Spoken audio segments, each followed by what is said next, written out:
घरोघरी मातीच्या चुली प्रेक्षकांनो मालिकेचा जबरा ट्रॅक आता समोर आलेला आहे। आतापर्यंत आपण पाहतोय की इकडे नाटक करत चाललेली आहे ती म्हणजे स्वतः आता शर्वरी आणि शर्वरी पळून जाण्याचा प्लॅन जरी करत असली तरी हुशार ऐश्वर्याच्या हुशारीमुळे मात्र आता शर्वरीला पळून जाण्यासाठी कोणताही मात्र आता हे होणार नाहीये। शरू या सगळ्यामध्ये मात्र आता अशा पद्धतीने अडकली जाणार आहे की त्यासाठी मात्र आता इकडे मोठा पुरावा सापडलाय की शरू आणि इकडे आता राहुलने या दोघांनीच आता जीव घेतलेला आहे, तो म्हणजे विक्रांत आणि नानांचा। ते म्हणजे सीसीटीव्ही फुटेज। आता हे फुटेज कुठे सापडलं, काय सापडलं, या फुटेजमुळे अनेक मोठ्या सत्यांचे कसे आता उलगडे झालेत, सगळं सगळं सविस्तरपणे पाहूया। छोटासाच व्हिडिओ आहे, चुकवू नका। ऐश्वर्या ज्या वेळेला आलेली आहे ती म्हणजे स्वतः आता विक्रांतच्या घरी आणि तेव्हा तिने शरूचा बेडवरचा दुपट्टा पाहिलाय। दुपट्टा पाहिल्यामुळे ऐश्वर्याच्या डोक्यामध्ये युक्ती आलेली आहे, काहीही झालं तरी सुद्धा हा जर का दुपट्टा मी घरी घेऊन गेले मग मात्र आता इकडे सगळ्यांना माझ्यावरती विश्वास ठेवणं भाग पडणार आहे आणि म्हणूनच ती दुपट्टा घेऊन घरी आले। ज्या वेळेला ती आता दुपट्टा घेऊन घरी आलेली आहे आणि त्याच वेळेला ती आता सांगायला लागते, तुम्हाला माझ्यावरती विश्वास नव्हता ना की शर्वरी बन्सल तिकडे आहेत किंवा नाहीयेत, तर आता त्यासाठी मी पुरावा घेऊन आलेली आहे असं म्हटल्यावर ती मात्र आता जानकी सांगायला लागते, ऐश्वर्या अगं काय चाललंय तुझ्या डोक्यात, म्हणजे खरंच मला काही कळतच नाहीये की तू प्रत्येक वेळेला का असा निगेटिव्हच विचार करते आहेस। यावरती ऐश्वर्या म्हणते, हे बघ मला हा दुपट्टा भेटला तो म्हणजे तिकडे आता आपण राहुलच्या घरी गेलो होतो ना तिकडे। आता जर का आपण राहुलच्या घरी असताना शरूचा दुपट्टा तिकडे असण्याचं कारण काय, यावरती आता मात्र ते सांगायला तर अगं तो आधीचा असू शकतो, काही असू शकतो। यावरती ती म्हणते, ठीक आहे ना, पण मला आठवते की ज्या वेळेला मी आता पाहिलं ना शर्वरी तोच दुपट्टा घालून आता गेली होती आणि तोच दुपट्टा घालून आता शर्वरी तिकडे होती आणि त्यामुळे आता जर का शरू घरी आल्यावरती तिच्या आता गळ्यामध्ये दुपट्टा नसेल मग मात्र आता आपण समजू शकतो ना की ती तिकडेच होती, मग तरी तुम्ही माझ्यावरती विश्वास ठेवाल ना। यावरती अवंतिका म्हणते, नाही पॉइंट आहे, म्हणजे हिच्या बोलण्यामध्ये खरंच पॉइंट आहे, आपण आता त्या दृष्टीने विचार केला नाही, आपण फक्त शरूताई असा विचार करत आहोत।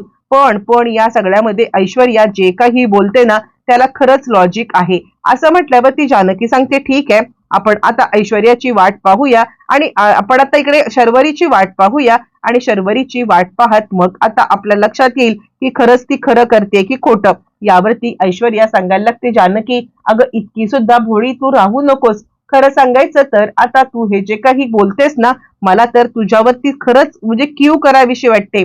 अगं एखाद्यावरती इतका विश्वास ठेवून आता खरंच चालत नसतं, तुला कळत नाहीये की या सगळ्यामध्ये ती आता तुझा वापर करून घेते। जानकी सांगते, हो ऐश्वर्या, आज जर का तू म्हणतेस ते खरं ठरलं ना तर 100% मी तुझ्या बाजूने मात्र आता उभी राहीन, काहीही काळजी करू नकोस असं म्हणत जानकीने मात्र या सगळ्यामध्ये ऐश्वर्याला मात्र आता सपोर्ट करायचं ठरवलेलं आहे आणि फायनली या सगळ्यामध्ये मात्र आता ऐश्वर्या जे काही म्हणते त्याला खरं मानायचं ठरवलंय। तो पण आता इकडे शर्वरी बाहेर पडले आणि शर्वरी सांगायला लागते, विक्रांत हे बघ काहीही झालं तरी सुद्धा मला आता असं वाटतंय की आपण या सगळ्यामध्ये म्हणजे कुणाच्याही नजरेमध्ये न येता जे काही आपल्याला पैसा हवेत ते घेऊन निघूया।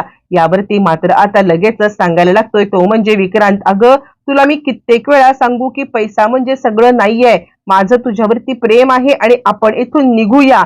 त्यावरती ती सांगते, नाही एक चान्स दे, मला एक चान्स दे, मी घरी जाईन, पैसे घेईन आणि पैसे घेऊन मग आता आपण तिकडून पळून जाऊया असं म्हटल्यावरती तो म्हणतो, ठीक आहे, तुझ्या हट्टासाठी मी आता तुला एक चान्स देतोय। इकडे शर्वरी निघालेली आहे आणि त्यावेळेला विक्रांत म्हणतो, तुझ्या डोक्यात प्लॅन तरी काय आहे, आणि त्यावरती मात्र आता शर्वरी आपला प्लॅन सांगते आणि ती सांगायला लागते, आत्ता दादाने माझ्या नावावरती एक्सपोर्टचं मोठी ऑर्डरचे पैसे केलेले आहेत आणि ते पैसे एकदा का माझ्या अकाउंटमध्ये ट्रान्सफर झाले ते काही थोडके नाही आहेत आणि त्यानंतर अजून एखाद दोन ऑर्डर आता मी इकडे विक्रांतचं कर्ज आहे सांगून जोपर्यंत अशा 1-2 ऑर्डरचे पैसे आपल्याला आले ना की त्यानंतर मात्र आता आपण या सगळ्यामध्ये काहीही झालं तरी सुद्धा आता मात्र हे शहर सोडून बँगलोरला जायचं आणि मग त्यासाठी मी आता घरच्यांची थोडासा वाईटपणा आला तरी घ्यायला काही हरकत नाहीये असं म्हटल्यावरती तो म्हणतो, ठीक आहे, तू विचार कर आणि विचार करून मात्र आता जे काही तुझ्या डोक्यामध्ये आहे ते आता मला सांग असं म्हटल्यावरती ती सांगते, हो माझ्या डोक्यात फक्त आणि फक्त इतकंच आहे की आपल्याला 4 पैसे मिळाले की आपण आता इकडून निघून जायचं म्हणजे जायचं आणि त्यासाठी मला कुणाचीही परवानगीची काहीही गरज नाहीये असं म्हणत शरूने मात्र आपला निर्णय घेतलाय आणि फायनली ती आता शर्वरी घरी आल्यावरती मात्र घरामध्ये एकच गोंधळ चाललाय।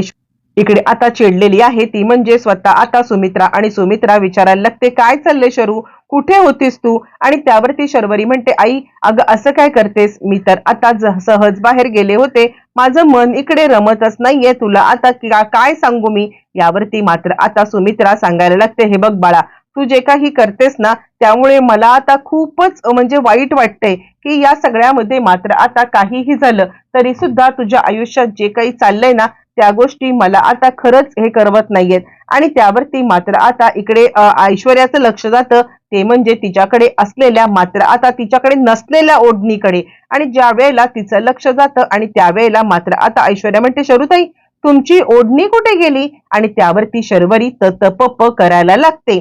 शर्वरी ज्या वेळेला ततपप करायला लागते आणि त्यावेळेला ऐश्वर्या मात्र आता सांगायला लागते की म्हणजे तुम्ही सकाळी इथून गेलात त्यावेळेला तुमच्या गळ्यामध्ये तर ती ओढणी होती ना? आणि त्यावरती ती म्हणते हो होती माझ्या गळ्यामध्ये ओढणी, पण आता मला खरंच माहिती नाहीये की ती ओढणी कुठे गेली काय गेली असं म्हटल्यावरती मात्र आता इकडे सांगायला लागते ऐश्वर्या असं कसं, आतापर्यंत तुमच्या इथे ओढणी होती ना? आणि त्यानंतर मग आता जानकी तिचा हात दाबते, हात दाबून मात्र आता तिला इकडे थांबायला सांगते कारण काहीही झालं तरी जानकीला सुमित्राच्या समोर आता हा विषय नको असतो म्हणा किंवा सुमित्राच्या समोर आता हा विषय काढायचाच नसतो म्हणा आणि म्हणून आता इकडे जानकी काहीच बोलत नाहीये। त्यानंतर ती आता ऐश्वर्याला सांगायला लागते नंतर आता रूम मध्ये तुझं म्हणणं मला आता पटलेलं आहे। अवंतिका म्हणते हो वहिनी मला सुद्धा म्हणणं पटले कारण आता ज्या ड्रेस शरूताई घालून गेल्यात त्या ड्रेसवरचीच ही ओढणी आज आपल्याला तिकडे सापडणं हे आता निव्वळ योगायोग असू शकत नाहीये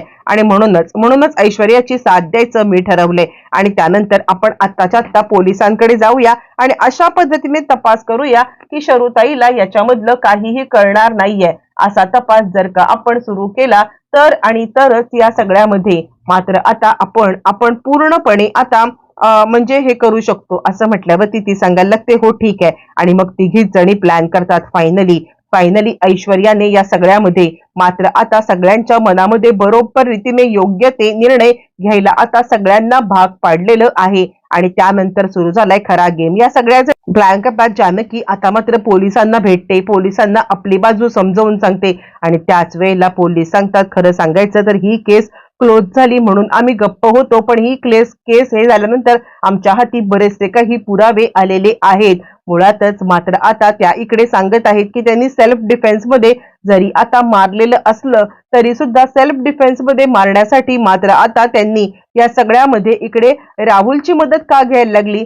सेल्फ डिफेन्स म्हणजे आता स्वतःवरती हल्ला झाला त्यावेळेला ना मग राहुलची मदत का घेतली? जानकी सांगायला लागते या सगळ्यामध्ये तुम्ही आमची मदत करू शकाल का? यावरती पोलीस सांगतात नक्कीच। यावरती जानकी सांगते मुळातच आम्हाला या सगळ्यामध्ये शरूताईंना महत्वाचं म्हणजे जेलमध्ये पाठवायचं नाहीये, पण आता घरच्यांच्या समोर त्या जे काही करतायत ते आणायचे। पोलीस म्हणतात हे बघा मॅडम खरं तर नानासाहेब हे आता या गावातलं प्रतिष्ठित नाव, पण म्हणून आता काहीही झालं तरी आता कायदा धाब्यावरती नाही ना बसवता येऊ शकत। जानकी सांगते मी तुम्हाला विनंती करते फक्त आता हे फुटेज माझ्या घरच्यांच्या पर्यंत पोहोचवता येईल इतकीच व्यवस्था तुम्ही आता कराल का? असं मात्र आता पोलीस इकडे जानकीला हो आणि त्यानंतर सगळे घरचे एकत्रित असताना मात्र आता या सगळ्यामध्ये पोलिसांनी सगळं दृश्य समोर आणत कशा पद्धतीने शर्वरीने मात्र आता राहुलच्या मदतीने विक्रांतचा जीव घेतलेला आहे हे सत्य समोर आणलेलं आहे प्रेक्षकांनो।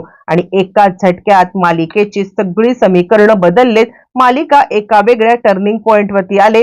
शर्वरीच खरी दोषी आहे हे सत्य सुद्धा आता उघडकीला आलेलं आहे। एका पाठोपाठ एक अनेक सत्यांचे उलगडे होत चाललेत आणि इथूनच मालिकेचा सगळ्यात मोठा टर्निंग पॉइंट आलेला आहे। मालिका मात्र आता एकदा शर्वरीचं खरं खोटं सत्य सिद्ध होत आलेलं आहे आणि इथूनच मालिकेचा ट्रॅक आपल्या समोर आलाय। पुढे काय घडणार, कसं घडणार, शर्वरीला कशी शिक्षा होणार, येणाऱ्या भागात सगळं